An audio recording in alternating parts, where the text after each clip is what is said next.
மத்திய அரசு எப்படி தங்கச்சி செய்யும்? மத்திய அரசு எப்படி செய்யும்? பாரதிய ஜனதாவின் கோட்பாடே சாதிய மதமும் இரு கண்கள்.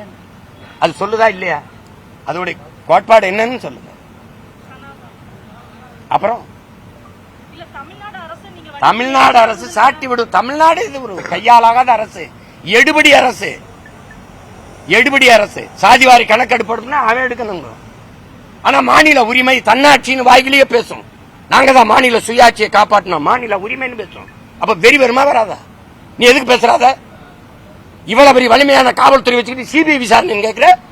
அப்படி தோத்து போயிட்டீங்களா? உன் காவல்துறை கையால் ஆகலையா?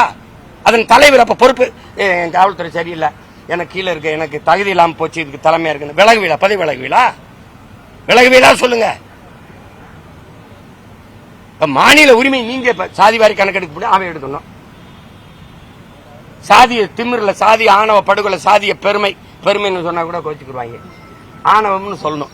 சாதி ஆணவத்துல திமிர்ல கொலை செய்யறவனுக்கு ஒரு கடும் சட்டம். இப்ப நான் சொல்றேன், இப்ப நான் வந்துட்டேன், நீ பண்ணிடு, இங்க வாப்பா.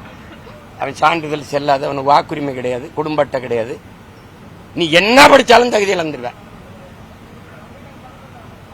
நீ என்ன பண்ணுவ? நாட்டிலே உன்னை கவனிச்சிருவான். உன் தலைமுறைக்கு கல்வியும் இருக்காது, படிச்சாலும் வேலையும் இருக்காது.